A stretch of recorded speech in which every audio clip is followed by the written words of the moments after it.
If one observes in a very minute manner, हमारे शरीर में कहीं ना कहीं पे एक टाइप की ऊर्जा क्रिएट कर रहा है। आई से हम, विच is the beej akshar of Vishuddhi. So I will find my throat vibrating. अगर पिछले जन्म में आपको सिद्धि मिली है, मंत्र जाप आपने किया है, तो क्या इस जन्म में उसको उत्कीर्णित करने की ज़रूरत है? और क्या गुरु की आवश्यकता इस जन्म में आपको होगी? साधना का मूल अर्थ ही है साथ में जाने वाला धन, जो कभी नहीं मिटने वाला। गुरु और शिष्य परंपरा के महत्व इतना क्यों दिया गया है, अगर मंत्रों को जागृत करने की बात की जाए? मेरी शक्ति, मेरा ज्ञान, मेरा आक्रोश, मैं तेरा ये कर दूंगा, मैं तेरा वो कर दूंगा, वहाँ पे ज़मीन दिखाने वाला गुरु। मंत्रोच्चारण से कुंडलिनी जागृत होना ऐसा होता है? जब तक मूलाधार सक्रिय नहीं है, उसका उठना नहीं होगा। मंत्र में जितने अक्षर हैं उतने लाख बार उस मंत्र का जप करना, उसी का दशांश हवन, दशांश तर्पण, दशांश मर्जन, दशांश भोजन, दशांश विसर्जन। वो जब मैंने कर लिया तो मंत्र और मैं अलग नहीं रह गए, मैं ही वो बन गया। खाना जैसे चबा के खाओ तभी शरीर को लगता है, मंत्र भी आप ध्यान से समझ के करोगे तभी आपको लगेगा। फीमेल्स को ओम नमः शिवाय नहीं करना चाहिए, दे शुड डू शिवाय नमः। शिवाय नमः? हाँ जी। अच्छा, तो फीमेल्स के लिए शिवाय नमः क्यों रखा गया? क्योंकि मंत्र का नाद हो तो आपके अंदर हो, मंत्र बजे तो आपके अंदर बजे, मंत्र का चालन हो तो आपके अंदर हो। एक एक अक्षर को आप मन में केवल चलाते जाओ, स्वतः ही मंत्र की ध्वनि आपके अंदर चालू हो जाएगी।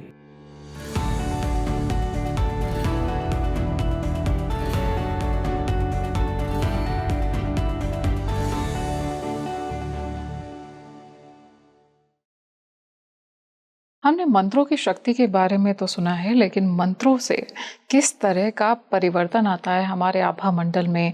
क्या सही तरीका है मंत्रोच्चारण करने का? मत्स्येंद्र नाथ और गोरखनाथ, इनके पीछे क्या कुछ कहानी छुपी हुई है? किस तरह से इनका जन्म हुआ था?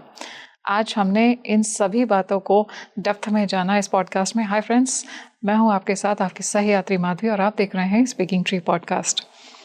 इस पॉडकास्ट को एंड तक देखिएगा, क्योंकि इसमें हमने जाना है कि महादेव ने मंत्रों को कीलित क्यों किया था और स्त्रियों को ओम नमः शिवाय की जगह शिवाय नमः का जाप क्यों करना चाहिए। इंटेलिजेंस को बढ़ाने के लिए हमें किस मंत्र का जाप करना चाहिए। जो स्टूडेंट्स हैं या जो ऐसे प्रैक्टिशनर्स हैं जो और आगे बढ़ना चाहते हैं अपनी हायर स्टडीज़ में, उनके लिए क्या कुछ इफ़ेक्टिव मंत्र हैं जिनको उन्हें जाप करना चाहिए। आज हम इन सभी बातों को जानेंगे और इसी टॉपिक पर डेप्थ में डिस्कशन करने के लिए हमारे साथ जुड़े हुए हैं ऑकल्टिस्ट और सात्विक तंत्र प्रैक्टिशनर डॉक्टर सिद्धांत जोशी। आइए बहुत बहुत स्वागत करते हैं उनका। बहुत बहुत स्वागत है सर स्पीकिंग ट्री। बहुत बहुत धन्यवाद। अगर मैं जानना चाहूँ कि मंत्रों का ओरिजिन कहाँ से था, कहाँ से मंत्र आए हैं, उद्गम कहाँ से हुआ है, इस पर मैं चाहूँगी आप थोड़ा ऑडियंस को एनलाइटन करें। तो उद्गम की अगर हम बात करते हैं तो the origin is from the Cosmos.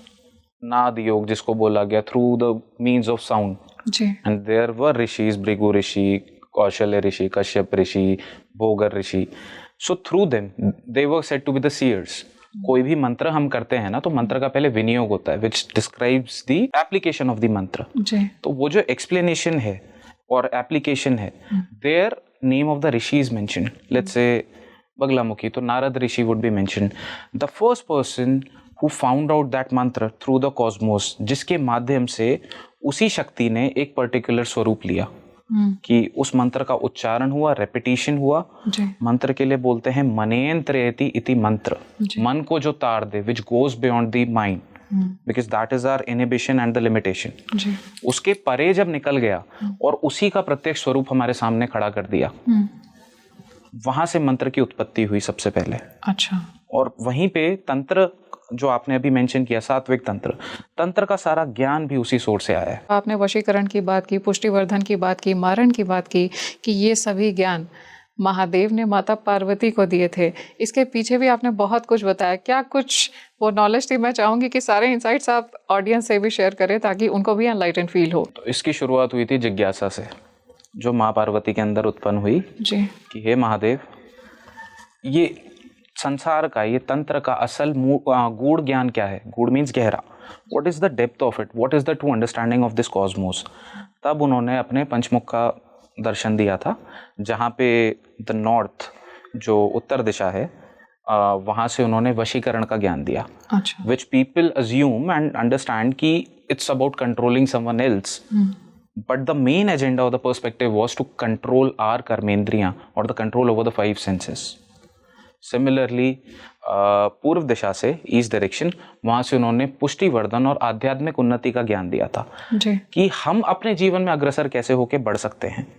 Instead of कि पुष्टिवर्धन, people have this understanding कि we'll do some rituals and we'll become rich, आसान हो जाएगा, but it's more about the understanding of the self, how we can ascend ourselves, कि आज अगर मैं 10 कदम चल रहा हूँ तो कल 11 कदम कैसे चलूँ, how can I enhance myself, that was the perspective। उसी को हमने पुष्टिवर्धन बोला, बढ़ोतरी किसी भी माध्यम से हासिल करना।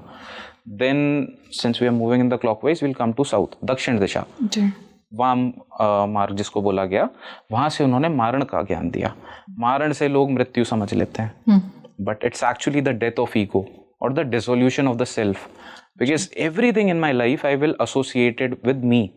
ये मेरा कप, ये मेरा पेन, ये मेरा kurta, and when someone takes something away that belongs to me, it will hurt. So that ego has to be vanished and abolished. West, it was more about शांतिकरण, कि जहाँ पे किसी और का किया कराया कुछ है, कुछ पनौती है, कुछ हवा लग गई है, या whatever people address as black magic, removal of that, elevating the pain, taking that person's pain away in any specific manner. झाड़ा वगैरह एग्जाम्पल में आप समझ सकते हो। और ऊर्ध्वमुखी, हर चीज से परे निकल जाने के लिए मुक्ति का मार्ग, दैट वॉज लाइक द 5 मुख ऑफ लॉर्ड शिवा। वो माँ पार्वती को ले गए एक समुद्री तट पे, कि ये एक ऐसा ज्ञान है कि किसी और के कानों में ना पड़े, वो इसको गुप्त रखना है, तो चलो पार्वती मैं तुमको वो सच्चा ज्ञान देता हूँ। There are different versions of the story, but the main is like this is how this knowledge was pass down secretly, कि माँ पार्वती ने अपनी जिज्ञासाएं अलग अलग तरीके से अलग अलग चीज़ों को लेकर के प्रकट करी, तो भगवान शिव ने उस तरीके से आंसर दिया। श्रीनगर का नाम इसीलिए श्रीनगर पड़ा कि वहाँ पे श्री विद्या का ज्ञान दिया गया। अच्छा, सिमिलरली एक समुद्री टापू पे माँ पार्वती को लेके गए, बहुत छोटा सा आइलैंड था जहाँ पे चारों तरफ और कोई मनुष्य नहीं था, but there was a fish which was listening to all the knowledge which was there, which was being passed on. क्योंकि माँ पार्वती सो चुकी थी, so when we are talking, you're responding to me, right? हाँ, अच्छा। वो रिस्पॉन्स, क्योंकि मछली को मजा आने लग गया, मछली हुंकारे भरने लग गई, अच्छा, क्योंकि माँ पार्वती को आ गई थी नींद। तो वो जितना सारा का सारा ज्ञान था जो भगवान शिव ने पास ऑन किया, it went to that fish, और वहीं से जन्म हुआ था मत्स्येंद्रनाथ का, मछली से जिनकी उत्पत्ति हुई। Matsyendranath, he is the epitome of तंत्र, जिनको भगवान शिव का ही एक अवतार माना गया। अच्छा, और तंत्र का सारा जन्म ही उधर से हुआ है। वाह। And later on it was passed down to Gorakhnath, who is more popular. उनका भी जन्म गाय से हुआ था, उनकी अपनी कहानी है। सर, आपने मत्स्येंद्रनाथ की बात की थी, उसके पीछे भी आपने बोला स्टोरी है, फिर गोरखनाथ जी की भी बताई थी आपने बात, क्या स्टोरी है? तो वो मत्स्येंद्रनाथ जी एक गांव में भ्रमण कर रहे थे जी, तो उनको बहुत भूख लगी थी और किसी परिवार ने उनकी भूख की तृप्ति करी, तो ही वॉज वेरी हैप्पी। तो उन्होंने उस परिवार से पूछा, उनकी कोई संतान नहीं थी, तो उन्होंने उस परिवार से पूछा कि मांगो क्या चाहते हो। उन्होंने कहा प्रभु जी हमारे पास सब कुछ है, हम सुखी हैं, हमें कुछ भी नहीं चाहिए, क्योंकि जो हम चाहते हैं वो आप दे नहीं पाओगे। अच्छा, तो उन्होंने बोला नहीं, सिद्ध योगी हूं मैं, तुम जो मांगोगे तुम्हारी इच्छा की पूर्ति जरूर होगी। तो उन्होंने बोला कि मेरी जो पत्नी है वो बांझ है, बांझ मीन्स इनफर्टाइल, तो इसको बच्चा नहीं है। अच्छा, तो अगर आप उसका कुछ वरदान दे सकें। तो उन्होंने अपने थैले में से एक विभूति का पर्चा निकाला, paper wrap, and he gave it to them, एंड उनको बोला कि अभी आने वाली पूर्णिमा पे इसको खीर में डाल करके खा लेना। अच्छा, एंड देन ही लेफ्ट। हाँ, उन्होंने जाते जाते ये बात भी बोली थी कि 12 से 14 वर्ष के अंतराल में मैं दोबारा आऊंगा और उस बच्चे को अपने साथ ले जाऊंगा, क्योंकि ये मेरी संतान है। अच्छा, लेकिन गांव वालों ने बरगला दिया उस परिवार को कि पता नहीं क्या इन्होंने दे दिया होगा, ये साधुओं का कोई भरोसा नहीं होता, कुछ भी हो सकता है, तुम्हें वश में कर लेंगे। तो उन्होंने उसको एक पर्टिकुलर, वहाँ पे उन लोगों ने गड्ढा खोदा हुआ था जहाँ पे वहाँ का सारा कूड़ा कचड़ा दे यूज्ड टू डिस्कार्ड, उसमें गोबर वगैरह पड़ा हुआ था बहुत सारा, तो उन्होंने वहाँ पे उसको फेंक दिया। और उसके बाद वो भूल गए मत्स्येंद्रनाथ जी आए 12-14 वर्ष बाद, और उन्होंने फिर पूछा परिवार से, तो परिवार ने बताया नहीं, बोले हमने तो खाया था, कुछ नहीं हुआ, बिकॉज दे गॉट स्केयर्ड। तो उन्होंने फिर उनके सर पे हाथ रखा और उनकी सारी स्मृति निकाल ली कि भाई बात क्या हुई है। उन्होंने बोला जहां पर वो फेंका है विभूति, मेरे को वहां लेकर के चलो। और वहां पे उन्होंने आवाज दी, गोरक्ष गोरक्ष, और एक बच्चे के रोने की आवाज आने लग गई वहीं से। अच्छा। वो गड्ढा खोदा गया, वहां से वो जीवित निकले। तो इसीलिए गऊ से जन्मा Gorakh. So that's where he came from. फिर वो उनके अपने साथ ही ले गए। सर, हम मंत्र जाप की भी बात कर रहे थे। मंत्र जाप में आपने अलग अलग स्टेजेस बताए हैं। पहला तो मेरा सवाल ये है कि मंत्र क्या होते हैं, अगर, और मंत्र क्या जागृत होते हैं या इन्हें जागृत करने की जरूरत होती है? मंत्र के लिए जैसे मैंने पहले भी बोला, मनेन त्रेति इति मंत्र, मन को जो तार दे, है शब्दावली का खेल। We spell out something, it is a spelling, it has certain meaning behind it. Good, bad, जी से अक्षर शुरू हुआ, बी से अक्षर शुरू हुआ।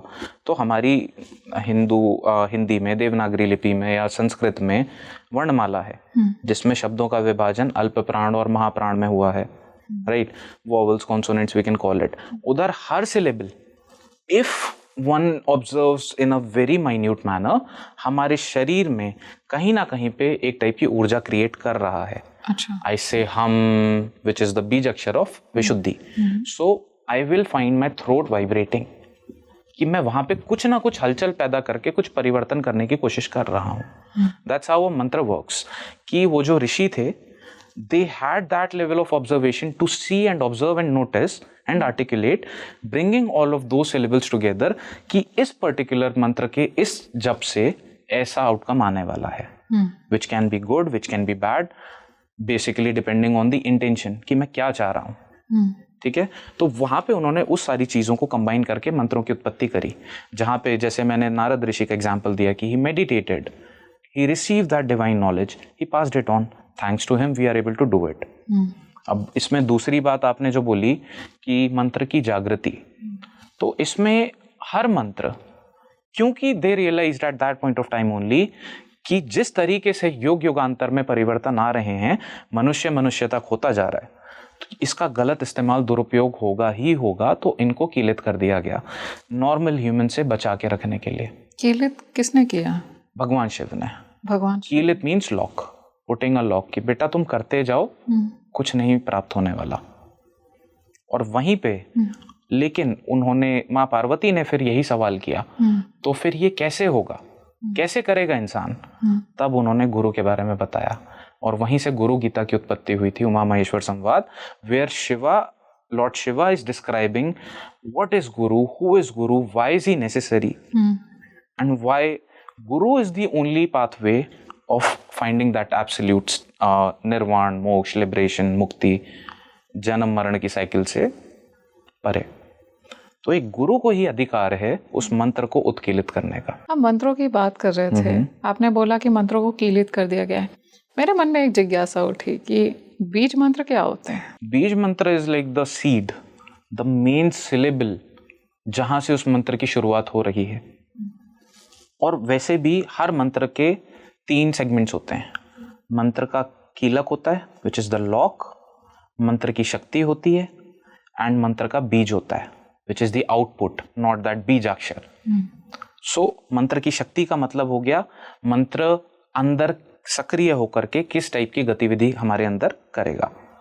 देन मंत्र का कीलक, शुरुआती अक्षर, बीज जो उसका आउटकम है, कि मेरे को उसका क्या रिजल्ट मिल रहा है, क्या परिणाम वो मेरे जीवन में क्रिएट कर रहा है। That's what we refer to as, इसी को हम बीजाक्षर बोलेंगे, कि हमारे अंदर किस टाइप की गतिविधि उस मंत्र ने पैदा करी, उत्पन्न करी, और उसका हमारे जीवन में किस शैली में, किस प्रकार से आ रहा है असर। तो बीज मंत्र अपने में जागृत होते हैं स्वतः, या फिर उनको जागृत करने की जरूरत होती है?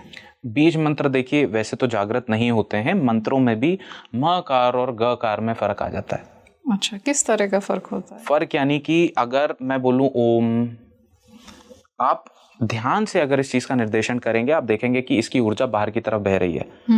और जब मैंने इसको म की जगह गकार में किया, ओम, वही ऊर्जा, वही स्वचलन, वही शक्ति का चालन मेरे अंदर हो रहा है। यहीं पे वो परिवर्तन आ गया और यहीं पे ये तंत्र का भाग आ गया, इसीलिए तनेंत्र रहती तंत्र। लेकिन हमारे शरीर में, मानव शरीर की रचना इस प्रकार से हुई है कि हम पूर्व जन्मों के अलग अलग प्रारब्ध लेकर के जन्मे हैं, जो कहीं पे भी प्रतिरोधक बन सकता है किसी भी मंत्र को हमारे अंदर चलने के लिए। अच्छा। और वहीं पे उत्कीलन अपना काम करता है और तब वो गुरु का होना अनिवार्य हो जाता है, क्योंकि वो उस पर्टिकुलर ग्रंथि जिसको हम गांठ बोलते हैं, जो किसी भी वजह से हो सकती है कि मेरे अंदर किसी बात की लज्जा है, शर्म है, लिहाज है, क्रोध है, आक्रोश है, जो भी मेरे अंदर रुकावट बन रहा है उस मंत्र को चलने के लिए, वो गुरु उस ग्रंथि को तोड़ के वो मंत्र हमारे अंदर स्थापित कर देते हैं हमारे मूलाधार चक्र में। अगर आपको पिछले जन्म में कोई आपने मंत्र जाप किया है या आपको सिद्धि हुई है तो इस जन्म में वो स्वतः प्रकट होगी। अगर पिछले जन्म में आपको सिद्धि मिली है, मंत्र जाप आपने किया है, तो क्या इस जन्म में उसको उत्कीलित करने की ज़रूरत है और क्या गुरु की आवश्यकता इस जन्म में आपको होगी? देखिए, पूर्व जन्म से जो भी हम लेकर के आए हैं वो स्वचलित है, उसके लिए पहली बात किसी और की आवश्यकता नहीं पड़ने वाली। दूसरा, अगर वो सिद्ध है तो वो साधना मैंने उस मंत्र की करी है पूर्व जन्म में। साधना का मूल अर्थ ही है साथ में जाने वाला धन, जो कभी नहीं मिटने वाला। तो मैं उस चीज़ को इस जन्म में लेकर के ही आऊँगा, तो वो किसी ना किसी माध्यम से कोई ना कोई चीज़ ऐसी कैटलिस्ट बनेगी कि वो चिंगारी धधकेगी और वो मंत्र मेरे लिए सजग हो ही जाएगा। उसके लिए गुरु की आवश्यकता नहीं होगी। हो सकता है गुरु माध्यम बने उस चीज़ को याद दिलाने के लिए, जैसे हनुमान जी को आवश्यकता पड़ी थी, शक्ति प्रेजेंट थी बट याद दिलाना पड़ा। गुरु वहाँ पे भी एक इम्पोर्टेंट भूमिका निभाते हैं। गुरु और शिष्य परंपरा के महत्व इतना क्यों दिया गया है? अगर मंत्रों को जागृत करने की बात की जाए, ऐसा देखा जाता है कि गुरु शिष्य के सामने होते हैं, उनकी आंखों में आंखें डालते हैं और दृष्टिपात के साथ साथ उनको मंत्र दिया जाता है। ऐसा क्यों है? जिधर तक मैं हूँ करता, मैं ही करने वाला हो गया, वहाँ पे अहंकार मेरे सर पे चढ़ के बोलेगा, मेरी शक्ति, मेरा ज्ञान, मेरा आक्रोश, मैं तेरा ये कर दूंगा, मैं तेरा वो कर दूंगा। वहाँ पे जमीन दिखाने वाला गुरु, जहाँ पे मैं अपने को छोड़ करके सामने वाले के प्रति समर्पित हो गया। क्योंकि भगवत्ता एक ऐसी चीज है, अपने अंदर तो हम maybe I am God, maybe I am not God, we are always in that doubt. आत्मा और परमात्मा में स्पेलिंग में पर का ही फर्क है केवल। What is beyond me, मेरे से जो परे है, उधर अगर किसी जीवित मनुष्य में मैं उसको देख पा रहा हूं, तभी मैं अपने अंदर भी उसको देख पाऊंगा। क्योंकि हम अपने आप को नहीं, सबसे पहले आईने पे देखते हैं कि मेरी परछाई क्या बोल रही है, मेरा प्रतिबिंब मेरे को क्या दिखा रहा है। उधर हम हमेशा ढूंढते हैं एक सबूत, या फिर मैं खोज रहा हूं कुछ, मेरा अहंकार हमेशा बीच में एक दीवार बन के खड़ा रहेगा।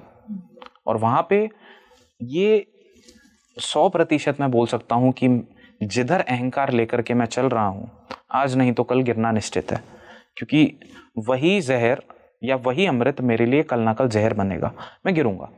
उधर वो संभालने वाला भी गुरु। हम बात कर रहे हैं मंत्रों की। आपने बोला कि गुरु का महत्व क्यों है इस परंपरा में, मंत्र को जागृत करने में।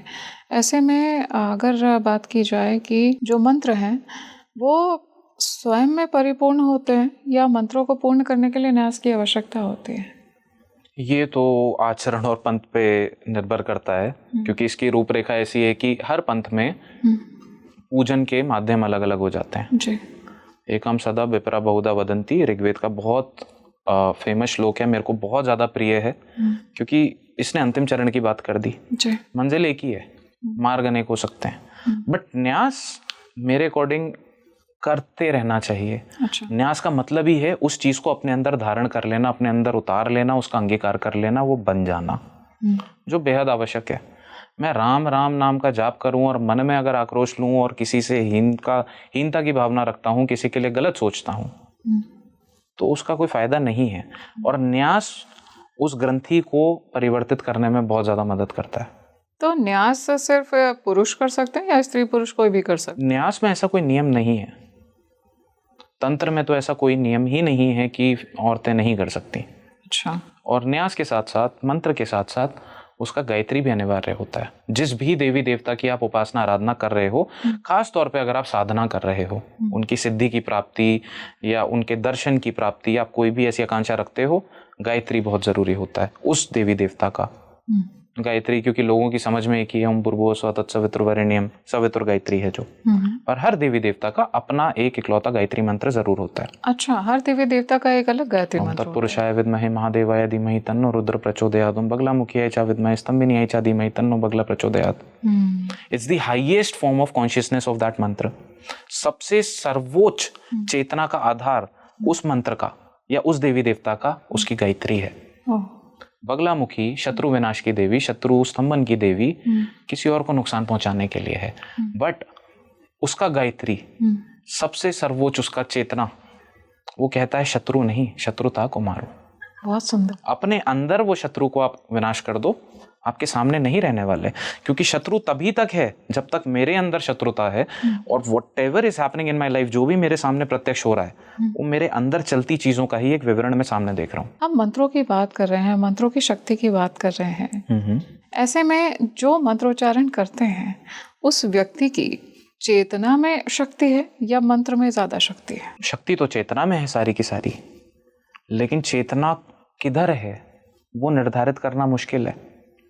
क्या पता मैं मणिपुर चक्र पे ही अटका हुआ हूँ, तो मेरे अंदर केवल आक्रोश रहेगा, मेरे अंदर केवल गुस्सा रहेगा, हर छोटी छोटी बात पे मैं इरिटेट हो जाऊंगा, नहीं बढ़ पा रहा उस सीमा से आगे, उधर ही मैं बंधित हो गया। लेकिन मेरे अंदर कृतज्ञता है, I am holding that compassion, पर उससे मेरा परिचय कौन कराएगा? उसकी डोर जोड़ने का काम वो मंत्र करता है। अच्छा, एहसास मैं बोल तो रहा हूँ, क्या मैं उस चीज का एहसास अपने अंदर कर पा रहा हूँ? क्या मैं किसी को जब देख रहा हूँ दृष्टि से, किसी को पीड़ा में देख रहा हूँ, तो क्या मेरे को बुरा एहसास हो रहा है? क्या मेरे को उसकी पीड़ा अपनी पीड़ा लग रही है? वो मंत्र का काम है। तो मतलब कंपैशन, एम्पैथी, ये सब मंत्रोच्चारण से ही आ जाता है। लेकिन अगर पावर की बात करें तो चेतना में शक्ति, चेतना ही असली केंद्र है शक्ति का।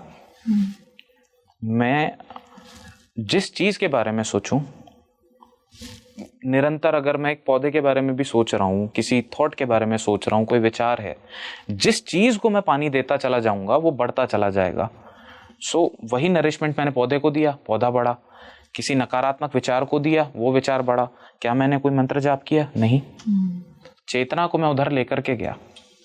मंत्र इधर उसी धातु का काम करता है कि मैंने इसको पकड़ लिया, और यहाँ पे हमारा जो सजग मन है, कॉन्शियस माइंड, वो बार बार एक ऑब्स्टेकल बनता है कि नहीं यार, मैं बोल तो रहा हूँ लोका समस्ता सुखिनो भवन्तु, पर मेरे को तो दिल से तो नहीं आ रहा है किसी के लिए अच्छा हो, किसी के लिए बुरा हो। अंदर से तो ऐसी कोई भावना आ नहीं रही है। मंत्र संस्कृत में है, 99% लोगों को थोड़ा बहुत समझ नहीं आएगा, तो वो बाईपास कर जाएगा हमारे कॉन्शियस माइंड को और अवचेतन मन में ही सीधे धारण होगा। हिप्नोसिस, हिप्नोथेरेपी, वहाँ पे भी हम क्या करते हैं, सामने वाले को ट्रांस में ले जाते हैं ताकि हमारा जो कॉन्शियस माइंड है वो सो जाए और जो सुषुप्त मन है, अवचेतन मन है, सब कॉन्शियस, वो जागृत हो, क्योंकि उसकी सजेस्टिबिलिटी ज़्यादा है, उसको जो दोगे वो ग्रहण कर लेगा। मंत्र भी वही काम करता है। जो मंत्रोच्चारण कर रहे हैं उनके अंदर किस तरह के परिवर्तन देखने को मिलते हैं? जैसे हम ऑफ द कैमरा डिस्कशन कर रहे थे कि कुंडलनी भी जागृत होती है, और आपने ये भी बताया कि कुंडलनी 3 तरह की होती है। कौन कौन सी होती है वो? प्राण कुंडलिनी, चित्त कुंडलिनी, तेज कुंडलिनी, 3 प्रकार हैं। क्योंकि आजकल मतलब जैसे कुंडलिनी जागरण की बहुत ज़्यादा बात होती है कि कुंडलिनी जाग गई तो भगवत्ता की प्राप्ति हो गई, मुक्ति हो गई, तो ऐसा अनिवार्य नहीं होता है। कई बार आप देखोगे काफ़ी लोगों के ऐसे एक्सीडेंट्स हो जाते हैं जिसके बाद उनके अंदर कुछ चीज़ें जागृत हो जाती हैं, या कई बार अपना कॉन्शियसनेस, होशो आवाज़ खो देते हैं, पागल हो जाते हैं। पर कभी कभी ऐसी कोई बात बोल देंगे जो हमारी समझ के परे होगी और वो सत्य भी घट जाती है, सत्य निकल जाती है वो बात, क्योंकि उनकी कुंडलिनी जागी पर गलत माध्यम से, उनका नियंत्रण नहीं है उस चीज़ पे। वो पहली परत है कुंडलिनी की। तो मंत्रोच्चारण से कुंडलिनी जागृत होना ऐसा होता है? हर मंत्र से कुंडलिनी का जागरण होगा ही होगा, हर मंत्र से। लेकिन कुंडलिनी की परतें हैं और वो निकलेगी हमारे मूलाधार से ही। तो जब तक मूलाधार सक्रिय नहीं है उसका उठना नहीं होगा। लोगों को जैसे सीधा है कि मेरे को थर्ड आई का संचालन करना है कि मेरा आज्ञा चक्र विस्फोटक बने, सामने वाले के मन की बातें मैं जान सकूं, सामने वाले के मन को मैं नियंत्रण कर सकूं। पर उसी चीज में हम लोग स्ट्रगल करना स्टार्ट कर देते हैं उसके बाद, क्योंकि मैं नीचे के सेंटर्स पे फोकस किए बिना सीधे आज्ञा चक्र पे अगर पहुंच गया तो नियंत्रण मेरे हाथ से छूट जाएगा। क्योंकि ये एक सीढ़ी की तरह ही है। मूलाधार क्या काम करेगा? मेरा सेंस ऑफ सिक्योरिटी, मेरा जो अस्तित्व है, मेरी खुद के प्रति मेरी क्या पहचान है, मेरी डिजायर्स क्या है, नीड्स क्या है, उससे अगले कदम पे मैं बढ़ गया स्वादिष्टान चक्र पे। मेरी नीड्स तो पूरी हो गई, पर मैं उनको एक्सप्रेस कैसे कर रहा हूँ, मेरी क्रिएटिविटी क्या है, मेरी इच्छाएं क्या है, मैं जीवन में क्या करना चाहता हूँ। काफी लोग बोलते हैं कि I am still trying to figure out, I am still confused. Swadhisthana chakra, अगला कदम हमने बढ़ा लिया मणिपुर की तरफ। करना तो चाहता हूं पर हो नहीं रहा है, बैठ के सोच तो रहा हूं पर कर नहीं रहा हूं। उसकी अगली सीढ़ी अनाहत, करना तो मैंने चालू कर दिया पर क्या वो किसी और को नुकसान पहुंचा रहा है? दूसरे के प्रति करुणा की भावना, जिसको हम कंपैशन बोलते हैं। अब करुणा जब मेरे अंदर जागी तब मैं किसी के लिए ना बुरा सोचूंगा ना मैं बुरा बोलूंगा। विशुद्धि, विष का भी सेंटर यही है, क्योंकि सारी उत्पत्ति जहर की विचार से, भाव से, इसका केंद्र ये बन गया। और जहर एक ऐसी चीज है, ऊपर चढ़ा लिया तो पागल हो जाओगे, नीचे उतार लिया तो मर जाओगे। तो उसकी शुद्धिकरण कहां से होगा? जो विचार हैं व्यक्त कर दो, अपने अंदर से निकाल के खत्म कर दो, तब वहां पे विशुद्धि आ गया। और तब करुणा से आपने किसी के लिए सद्भावना से बोला, जा तेरा भला हो, उसका भला होगा। तो क्या जब गुरु होते हैं साथ में, आप गुरु के ट्यूटलेज में मंत्रों को सिद्ध कर रहे हैं, किसी तरह की सिद्धि प्राप्त कर रहे हैं या साधना कर रहे हैं मंत्रोच्चारण में, तब आपका ये ज़्यादा कंट्रोल्ड रहता है कि गुरु आपके साथ में है? जैसे आपने बोला कि अगर आप स्वयं करेंगे तो आपकी कुंडलनी जागृत होगी लेकिन आपके कंट्रोल में नहीं होगी, गुरु के साथ कंट्रोल में होती है। हाँ जी, आम तौर पे कुंडलिनी की जो पहली परत है वो शक्तिपात के माध्यम से ही खोली जाती है। अच्छा, या फिर मूलबंध। किस तरह से होता है ये शक्तिपात, अगर मंत्रोच्चारण की बात करें, मंत्र दीक्षा की बात की जाए? जिसकी पहली परत पूर्ण रूप से जागृत है और जिसका सजग रूप से उस पे नियंत्रण है अपनी कुंडलिनी पे, तो विशुद्धि के बाद अगला चक्र था आज्ञा। तो उधर उसके अवचेतन मन को अगर हम आदेश देते हैं कि जागो, अपनी कुंडलिनी को सक्रिय करने के बाद तब वो जागेगी। जो गुरु होते हैं वो मंत्र दीक्षा देते हैं, उस समय क्या गुरु की शक्ति भी क्षीण होती है, क्योंकि वो कहीं ना कहीं अपनी एनर्जी पास ऑन कर रहे हैं अपने डिसाइपल में? 10% उसका गुरु का जो पुण्य है वो सामने शिष्य को जा रहा है। अच्छा, पर वो बैलेंस भी हो जाता है कैसे? कि जो शिष्य जो भी जप कर रहा है उसका 10% गुरु का अधिकार है। अच्छा, तो लेकिन इसमें भी इसीलिए बहुत देख परख के निर्धारित करना पड़ता है कि कौन है वो शिष्य जिसको आप क्या चीज दे रहे हो, क्योंकि उसने उसका गलत इस्तेमाल भी किया तो उसके भी सहभागी आप हो साथ में, अच्छा किया तो भी आप सहभागी हो। तो इसका चयन किस तरह से गुरु करते हैं कि ये मनुष्य है, ये इसको धारण करने लायक हो गया है और अब मैं इसको दीक्षा देना चाहता हूं? परीक्षण और काफ़ी चीज़ें इंसान के नैसर्गिक स्वभाव से हमारे सामने प्रकट हो ही जाती हैं। उसका चलना फिरना, बोलना, उसका आचरण, उसकी कुंडली, उसका आभा मंडल, क्या वो प्राप्त करना चाहता है, उसकी वासना क्या है। जाप, अनुष्ठान, पुरुषाचरण, क्या अंतर होता है इन सब में और सिद्धि में? जप एक आम तौर पे सीधे मैंने उच्चारण चालू कर दिया किसी के बताने पे, कहने पे, तो उसका कुछ असर तो, कुछ परिणाम तो मिलेगा ही। अच्छा, कोई भी हमारा किया गया कर्म कभी खाली नहीं जाता। अच्छा, तो जितना मैंने जाप किया ओम नमो भगवते वासुदेवाय मैं बोलता जा रहा हूँ, तो वासुदेव को, महाविष्णु को मैं अपने आप को समर्पित करता जा रहा हूँ। और जिधर मैंने उनके सामने सर झुकाया, नतमस्तक मैं हुआ, जितना अंदर से हुआ, सर झुकाना कितने डिग्री पे बेंड हो रहा हूँ उससे कोई लेना देना है नहीं। तो जितना मैं उनके सामने समर्पित हुआ उतना ही उनका जो भी इम्पैक्ट है वो मेरे जीवन में आने लग जाएगा। अच्छा, ये जप हो गया। कोई मेरा निर्धारित उद्देश्य है कि मैं इस पर्टिकुलर परिणाम की प्राप्ति करना चाहता हूँ, ये मेरे को चाहिए। तब हम किसी के पास जाएंगे, किसी साधु संत महात्मा पंडित जो भी हैं, कि इतने जप का मेरे को अनुष्ठान कराना है। तो उसमें चलो लेट्स से 51,000 का बगलामुखी का जाप करा दिया कि मेरे को इलेक्शन है, उसमें मेरे को जीतना है। तो वहाँ पे फिर वही विधान होगा कि संकल्प लिया जाएगा। जो भी कर्ता हैं, जो भी पंडित हैं, पुजारी हैं, वो आपके बिहाफ पे संकल्प लेके कि ये नाम है, ये गोत्र है, इनका इलेक्शन ये जीतें, इनके नाम पे मैं जाप कर रहा हूँ। फिर वो जाप पूरे होंगे, उसका दशांश हवन होगा, तर्पण होगा, मर्जन होगा, फिर उसका विसर्जन हो जाएगा कि तुम इसके भागीदारी हो, कि तुम्हारी इच्छा की पूर्ति हो।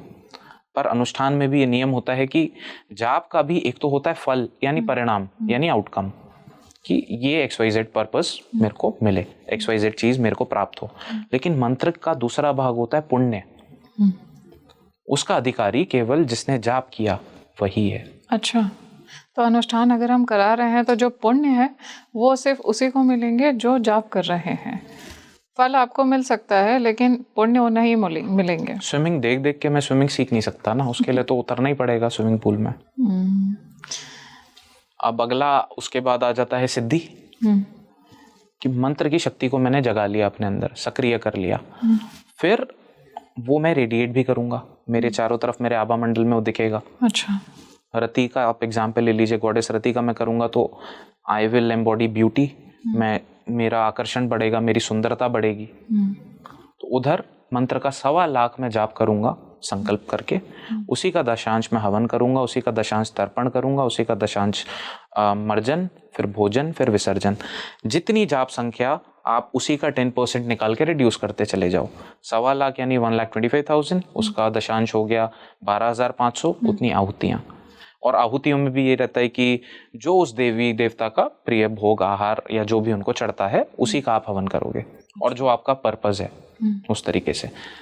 उसके बाद आपने वो सिद्धि की प्राप्ति कर ली। जो आप जैसे गणेश जी के मंत्र की मैंने सिद्धि कर ली, तो कहीं पे मेरे को लगता है कि चलो मेरा इंटरव्यू है, क्योंकि मेरे को वो मंत्र सिद्ध है, मैं वो जाप करके जाऊंगा और इंटरव्यू मेरा क्लियर होगा। अच्छा, इसी तरीके से फिर आखिर में आ जाता है पुरुषाचरण।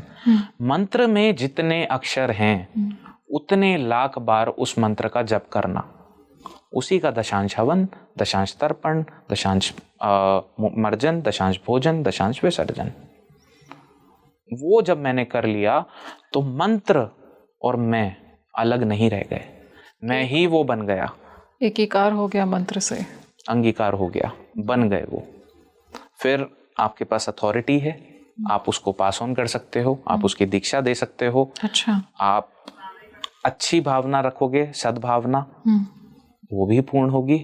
दुर्भावना रखोगे, वो भी पूर्ण होगी, क्योंकि शक्ति नहीं जानती, शक्ति बस है, उसका नैसर्गिक स्वभाव इज एग्जिस्टेंस। वो नहीं जानती कि क्या सही है क्या गलत है। आपने धारण किया है पानी का ग्लास है, मैं पी जाऊं कि नीचे गिरा दूं, वही वाला सिस्टम है। हम अभी बात कर रहे थे कि जिन्होंने पिछले जन्मों में मंत्र सिद्धि प्राप्त की होती है उनको इस जन्म में आभास हो जाता है या विजुअलाइजेशन उनके सामने आ जाता है। ऐसा आपके साथ में भी हुआ है? आपने बोला रुद्र से मिलाप, किस तरह का एक्सपीरियंस था वो? तो रुद्र से मिलाप जैसे PLR हम बोलते हैं, past life regression, clinical hypnotherapy के तरीके से चलते हैं कि सजेस्टिबिलिटी में आपको ट्रांस में लेके जाते हैं। रुद्र से मिलाप तंत्र का एक विधान है जिसमें आप अपनी पूर्व जन्म में जाते हैं। अच्छा। ऑल्दो इसमें इंस्ट्रक्शंस नहीं होते, एक पर्टिकुलर प्रार्थना होती है। अच्छा। जहाँ पे आप भगवान रुद्र को अपने आप को समर्पित कर देते हो, एंड देन वही आके आपको आपके पूर्व जन्म में लेकर के जाते हैं।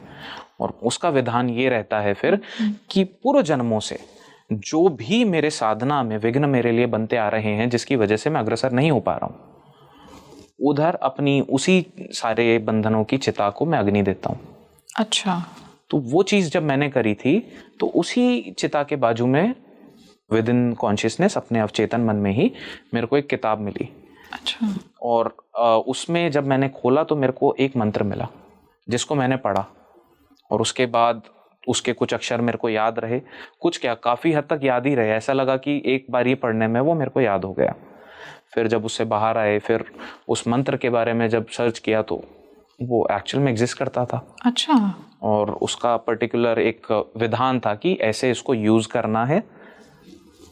तुरंत उस मंत्र ने सक्रिय रूप से काम किया। तो आपने सबकॉन्शियस स्टेट में उस मंत्र को देखा, उस किताब को देखा, और उसमें जो मंत्र था वो एक्चुअल में एग्जिस्ट करता था। हाँ जी। तो एंड इसको शायद कुछ लोग पैरानॉर्मल अननेचुरल कहें, बट आई थिंक ये बहुत आम चीज़ है।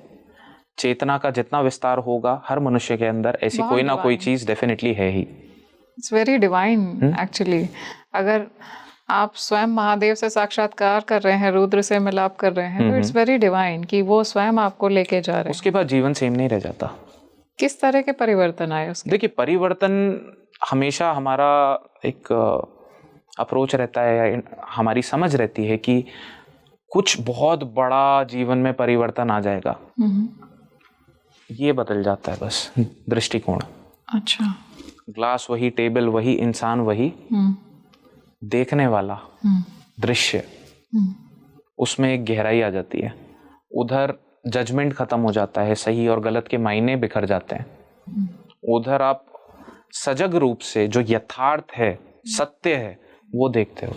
जो मंत्रों को उच्चारित कर रहे हैं, मैं बोलूं कि गृहस्थ आश्रम में भी जो लोग हैं और मंत्रों को उच्चारित कर रहे हैं, उनके जीवन में किस तरह का परिवर्तन आता है जो उनको नोटिस होता है? क्योंकि मैंने देखा है कि कहीं ना कहीं एक कंपन भी उत्पन्न होता है जब आप मंत्रोच्चारण कर रहे होते हैं। क्या परिणाम आएगा ये बहुत ज़्यादा इस पे डिपेंड करता है कि कौन सा मंत्र हो रहा है, कौन से देवी देवता का जाप हो रहा है, किस उद्देश्य से हो रहा है, और नित्य स्वरूप में हो रहा है कि नहीं, कि आज कर लिया 3 दिन बाद कर लिया, तो वो उपासना में आ गया कि मंदिर गए, घंटी बजाई, धूप दीपक जलाया और हो गया।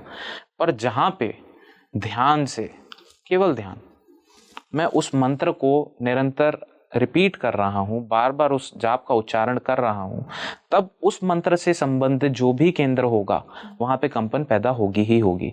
कुछ एहसास, कुछ अनुभूति सपनों के माध्यम से या जप के दौरान, उच्चारण के दौरान, कहीं ना कहीं वो मेरे को संकेत देगा कि ये सक्रिय है, ये मेरे लिए काम कर रहा है। नहीं होगा, कहीं ना कहीं से कुछ ना कुछ विघ्न आते चले जाएंगे जहाँ पे वो टूट जाएगी हाँ मेरी जो सीक्वेंस है। अच्छा। तो अगर मूलाधार के अधिपति देवता, क्योंकि शुरुआत मूलाधार से होनी चाहिए, तो वो गणपति हैं। तो सबसे पहला केंद्र ही अगर वो हो गया, और दूसरा अगर गणपति से हम रिलेट नहीं कर पाते तो हनुमान जी ऑल्सो गवर्न्स मूलाधार, वो वहीं के अधिष्ठात्री हैं। अच्छा। अधिपति देवता हनुमान जी। हाँ जी। तो जब भी आप हनुमान चालीसा इस तरीके से नहीं कि जय हनुमान ज्ञान गुण सागर जगत विस्तृत, खाना जैसे चबा के खाओ तभी शरीर को लगता है, मंत्र भी आप ध्यान से समझ के करोगे तभी आपको लगेगा।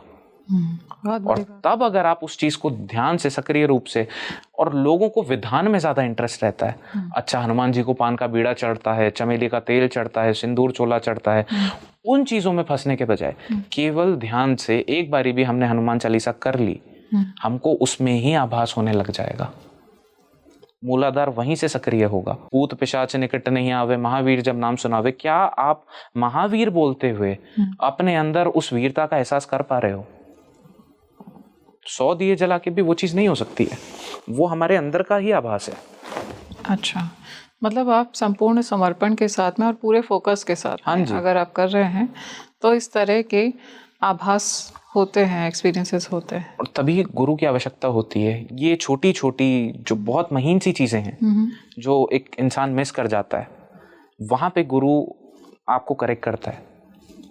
नहीं हो रहा आभास तो अच्छा ये करेक्ट करो, अच्छा तुमने विष्णु भगवान की आराधना करी, तुम्हें कुछ एहसास नहीं हो रहा, मतलब लोअर चक्रास पे पहले जाओ, वहाँ के जो अधिपति देवता हैं या देवियाँ हैं उनको सक्रिय करो, अपने अंदर ऊर्जा का संचालन और अच्छे से करो। प्राण की कमी है तो प्राण कैसे बढ़ाना है शरीर का, क्योंकि प्राण भी बहुत इंपॉर्टेंट रोल प्ले कर रहा है। कई लोगों को चक्कर आते हैं, आंसू आते हैं जाप करते टाइम, लैक ऑफ प्राण। अच्छा, प्राण की कमी, हमेशा ढीले ढाले, फटीग है, आलस है, बैठ गए ऐसी करने के लिए, झूम रहे हैं जाप करते करते, हिल डुल रहे हैं, नहीं। उस टाइम के लिए वो मंत्र, वो देवता और हर चीज मिट जानी चाहिए। मतलब सक्रिय अवस्था में आपको बैठना पड़ेगा, सजग, सक्रिय ध्यान। इसीलिए कुछ छोटी छोटी योगिक एप्लीकेशंस, क्या फिजिकली फिट हो वो भी ज़रूरी है, आपका आहार क्या है वो भी ज़रूरी है, आपके ग्रंथियाँ कितनी खुली हैं वो भी ज़रूरी है, किस उद्देश्य से कर रहे हो वो भी ज़रूरी है। तो इधर टेक्निकलिटीज़ ही सबसे बड़ी प्रॉब्लम बन जाती हैं। तो इसीलिए गुरु की आवश्यकता होती है कि गुरु करेक्ट करते हैं आप। क्योंकि हम किसी और पे निर्भर हो रहे हैं। पीपल वांट डिपेंडेंसी कि कोई आके प्लीज मेरे को बता दो। वो जब हमारी पहले भी बात हो रही थी, मैंने यही चीज बोली थी कि हम अपना प्रतिबिंब आईने के सामने सबसे पहले जाके देखते हैं और किसी और से राय लेते हैं कि मैं कैसा लग रहा हूँ। वो वैलिडेशन किसी और की तरफ से हमको थम्स अप मिल जाए कि हाँ सही है, करेक्ट है, तब विश्वास जागृत होता है। बिना विश्वास के तो करने का मतलब ही नहीं है किसी भी चीज को, वो आपके लिए बोरिंग बन जाएगी। आप 10 दिन करोगे, 11वें दिन छोड़ दोगे। पंचाक्षरी मंत्र होता है ओम नमः शिवाय। कहा जाता है कि जो गृहस्थ आश्रम में है उनको नमः शिवाय ये संपूर्ण मंत्र है, लेकिन इसमें प्रणव ओम का होना जरूरी है। ऐसा क्यों है? क्योंकि ओम हमको इंटीग्रेट कर देगा, सबसे पहले हमको सचेत करेगा। अच्छा, किस चीज के बारे में? हमारे अस्तित्व के बारे में। ओम आज्ञा चक्र का बीजाक्षर है जी। तो वहां का संतुलन अनिवार्य हो जाता है। नमः से शुरुआत हुई। नमः का मतलब ही है कि हाथ जोड़ के नतमस्तक हो गए और शिवाय, इनके सिवा किसी की भी बात कर लो क्योंकि ही इज द एब्सोल्यूट, खत्म मामला। सो वो वैराग्य की उत्पत्ति होने लग जाती है। अच्छा, तो गृहस्थ आश्रम में अगर कोई है अपना जीवन व्यापन कर रहा है, उसके लिए सबसे बेस्ट तरीका है शुरुआत और अंत में आप प्रणव लगा के जाप करो। उत्कीलित भी हो गया, मंत्र का शुद्धिकरण भी हो गया और आपके लिए सक्रिय रूप से काम करेगा। दीक्षा की आवश्यकता नहीं है। ओम नमः शिवाय ओम। तो ओम नमः शिवाय ओम अगर इसको आप बोल रहे हैं, इसका आप जाप कर रहे हैं, तो ये स्वयं उत्कीलित हो गया। इसके लिए आपको गुरु की आवश्यकता नहीं है कि इसको उत्कीलित करें। ऑल्दो ये थोड़ा डिबेटेबल टॉपिक भी है, बिकॉज हर पंथ, हर आचरण की अलग अलग मान्यताएं होती हैं। तो कुछ अग्री करेंगे, कुछ डिसअग्री भी करेंगे इस चीज से। अच्छा, लेकिन गृहस्थ आश्रम में जो है उनको नमः शिवाय का जाप ओम के साथ करना मैंडेटरी है। हाँ जी, वो दीक्षित लोगों के लिए होता है नमः शिवाय। नमः शिवाय दीक्षित लोगों के लिए जो गुरु के ट्यूटलेज में है, हाँ जी, उनके लिए। क्योंकि नमः शिवाय से आपने बोला कि वैराग्य आ जाता है। और एक और मान्यता भी है कि फीमेल्स को ओम नमः शिवाय नहीं करना चाहिए, दे शुड डू शिवाय नमः। शिवाय नमः, हाँ जी। अच्छा, तो फीमेल्स के लिए शिवाय नमः क्यों रखा गया? क्योंकि उनके लिए, क्योंकि मैं बीइंग अ मेल, ठीक है, मैं सबसे पहले अपने आप को सरेंडर कर दूंगा। मेरी ईड़ा नाड़ी उतनी सक्रिय नहीं है कंपेयर टू अ फीमेल। अच्छा, Ida nadi means the feminine part of me, Pingala nadi means the मेरा जो मैस्कुलिन पार्ट है। तो उधर जो मेरा पौरुषीकरण है वो तो वैसे भी सजग है, मैं हूं ही एक पुरुष। तो मैं सबसे पहले अपने आप को समर्पित कर दे रहा हूँ। समर्पण की सद्भावना एक स्त्री में ज्यादा होती है। उसके अंदर वो भावनात्मक शैली, एक अनाहत चक्र ज्यादा सक्रिय रहता है। तो वहां पे उनको पौरुषीय तत्व को जागृत करना पहले अनिवार्य होता है। तो शिव सबसे पहले, शिव और शक्ति, मैस्कुलिन फेमिनिन। ये मेरी ईड़ा नाड़ी लेफ्ट नॉस्ट्रिल फेमिनिन हो गया, राइट नॉस्ट्रिल पिंगला नाड़ी मैस्कुलिन शिव तत्व। तो वहां पे मैं जब समर्पित हो गया, फीमेल हुई तो शिवाय, मैं हुआ तो नमः। सरेंड्रेंस फेमिनिन, शिवा मैस्कुलिन। बहुत सुंदर। एंड आई एम श्योर ये बहुत सारे लोगों को नहीं पता होगा। तो अगर फीमेल्स हैं तो उनको नमः शिवाय की जगह शिवाय नमः का जाप करना चाहिए। गायत्री मंत्र का जाप जैसे करते हैं, गायत्री मंत्र का जाप करने में क्या आपका आभा मंडल ये ज्यादा क्लेंस होता है, और क्या क्या सावधानियां बरतनी चाहिए गायत्री मंत्र का जाप जो लोग करते हैं? आभा मंडल के लिए दुनिया का सर्वोपरि मंत्र कोई है तो सवितुर गायत्री है। उससे ऊपर का कोई मंत्र नहीं। आपको आभा शुद्ध करनी है, आपको समुचित सांसारिक ज्ञान की, आध्यात्मिक ज्ञान की, भौतिक ज्ञान की, जिस प्रकार के ज्ञान की प्राप्ति करनी है वो प्राप्त होगी। क्योंकि सवितुर गायत्री सूर्य का भी गायत्री माना जाता है। अच्छा। और सूर्य हमारी आत्मा है। अब चेतन हम कितनी भी उसकी बात कर लें, सर्व प्रधान हमारी आत्मा है। क्योंकि उसमें वही पर का फर्क है, यही वो एंटीना है जो परमात्मा से जोड़ रहा है। और उसको शक्ति प्रदान करना, शक्ति उसमें ऑलरेडी है, बट उसको सजग करना। क्योंकि आत्मा कुछ और चीज चाहती है। मेरे को पता है कि मेरे को मीठा नहीं खाना चाहिए, मेरी सेहत के लिए हानिकारक है, पर शरीर तो बोलता है खाओ। कहीं ना कहीं एक अंदर आवाज है मेरे जो बोल रही है कि नहीं खाना है क्योंकि अच्छा नहीं है तुम्हारे लिए, वो आत्मा की आवाज़ है। और वही आत्मा की आवाज़ परमात्मा की भी आवाज़ है। जिस दिन वो पहचान हो जाती है जान के, सिर्फ शब्दों में नहीं, उसके एहसास के साथ, तो वो परमात्मा की प्राप्ति, मोक्ष, लिबरेशन, कोई भी शब्द आप उसको दे सकते हैं। और उस तार को सबसे ज़्यादा पावरफुली सजग करने वाला, सक्रिय करने वाला कोई मंत्र है तो वो सवितुर गायत्री है। और सिंपल सा एक ही नियम है, मैं वचन देता हूं पहले दिन से आपको कुछ ना कुछ आभास होने लग जाएंगे। अच्छा। बस गायत्री मंत्र का वाचिक या मौखिक या उपांशु जाप नहीं करना, ना होठों का फड़फड़ाना, ना मुंह से आपके कोई अक्षर निकले। मंत्र का नाद हो तो आपके अंदर हो, मंत्र बजे तो आपके अंदर बजे, मंत्र का चालन हो तो आपके अंदर हो। एक एक अक्षर को आप मन में केवल चलाते जाओ, स्वतः ही मंत्र की ध्वनि आपके अंदर चालू हो जाएगी और आपको आभास होगा ही होगा पहले दिन से। तो गायत्री मंत्र का अगर आपको जाप करना है तो आपको अंतर मन में करना है, ना कि मौखिक रूप से। बिल्कुल भी फिजिकल एक्टिविटी नहीं। लोग जाप करते टाइम हिलने लग जाते हैं। Straight, simple, relax, surrender, let it run in your mind. शुरुआत में बहुत दिक्कत होती है। अच्छा। मन बार बार भटकता है, छूट जाता है मंत्र, बट वही सबसे पहला कदम हो जाता है चेतना को पकड़ने का। बहुत बहुत अच्छे परिवर्तन आते हैं। किस तरह के ये देखने को मिलता है? आपने बोला पहले ही दिन से एक्सपीरियंसेस होते हैं, किस तरह के एक्सपीरियंस? ऑरा एक्सपैंड होने लग जाएगी, आभा मंडल बहुत ज़्यादा सक्रिय होने लग जाएगा। क्यों? क्योंकि मन शुद्ध होने लग जाएगा। आत्मा जितनी सक्रिय, परमात्मा का स्वरूप जितना हमारे अंदर जागृत, उतना हम पवित्र होते चले जा रहे हैं। ऑरा हमारे मन के अलावा कुछ भी नहीं है। मन में चलते विचार, अच्छा महसूस कर रहा हूं तो अच्छी ऑरा होगी उस टाइम। बुरे विचार हैं, ऑरा डिमिनिश हो जाएगी। 16 मीटर तक ऑरा का expansion maximum is possible. 16 metre तक? हाँ जी। तो ऑरा का जो एक्सपेंशन है वो हमारे मन पे डिपेंड कर रहा है, और जो चीज मन पे निर्भर है उसको जितना आप शुद्ध करते चले जाओगे उतना वो मजबूत होती चली जाएगी।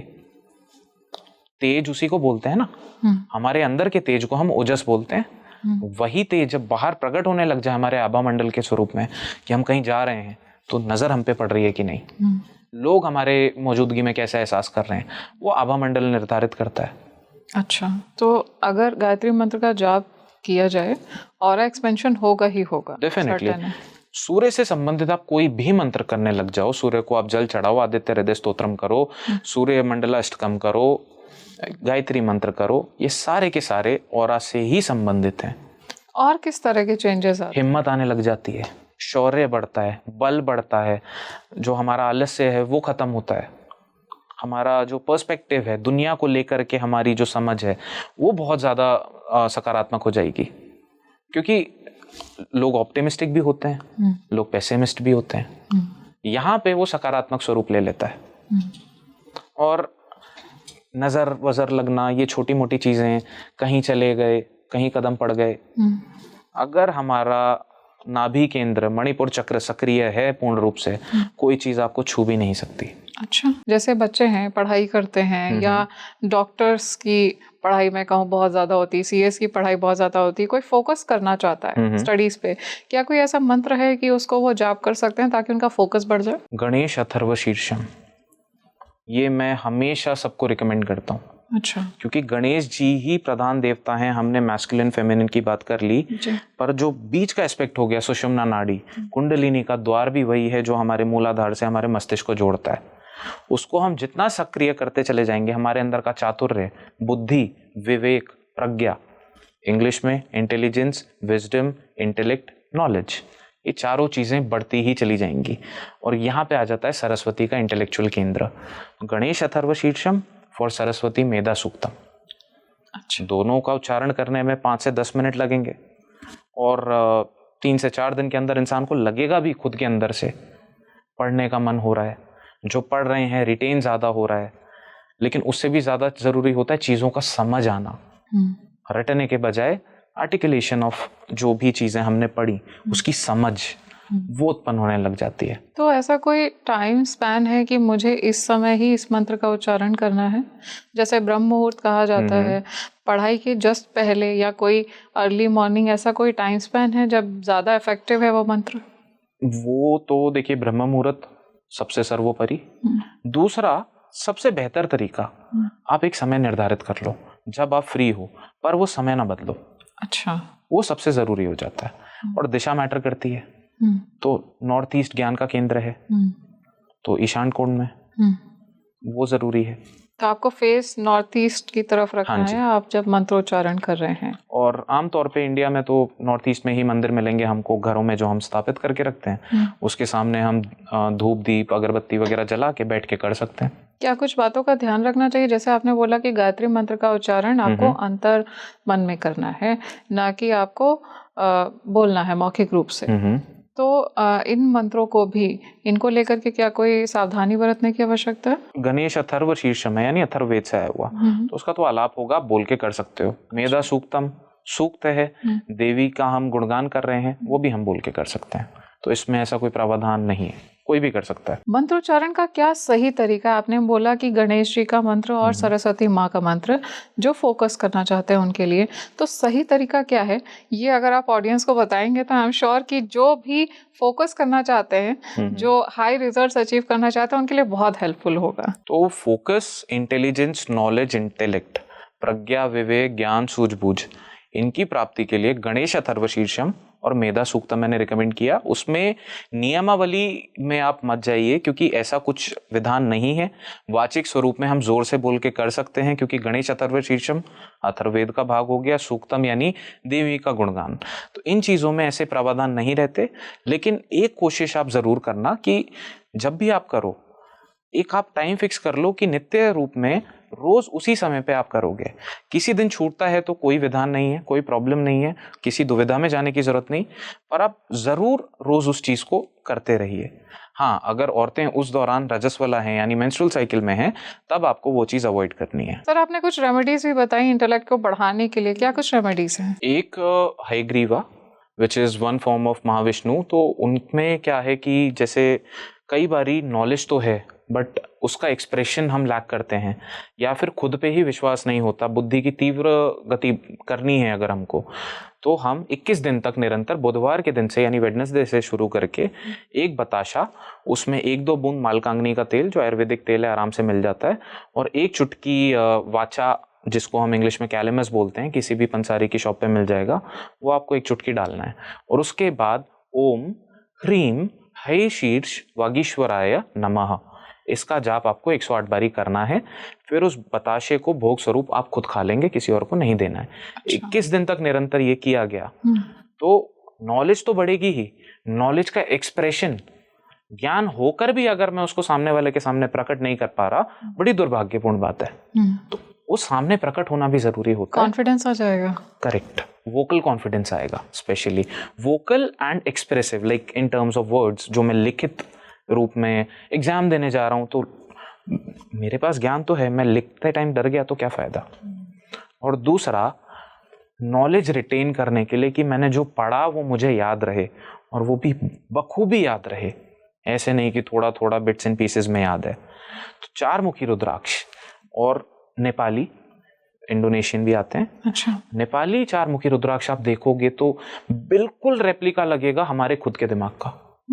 It exactly looks like that. तो गाय के दूध में रात को आप उसको सोक कर लीजिए और सुबह उठ के उस दूध को आप पी लीजिए 1 महीने तक लगातार, आपकी बुद्धि पूर्ण रूप से परिवर्तित हो जाएगी। Thank you so much sir for joining us today. आपने इतनी सारी बातें शेयर की और क्या सही तरीका है मंत्रोच्चारण का ये भी बताया। बहुत सारे आपने ये भी बताया कि क्या मंत्रों की शक्ति है और क्यों गुरु की आवश्यकता है मंत्रों को जागृत करने के लिए, उत्कीर्णित करने के लिए।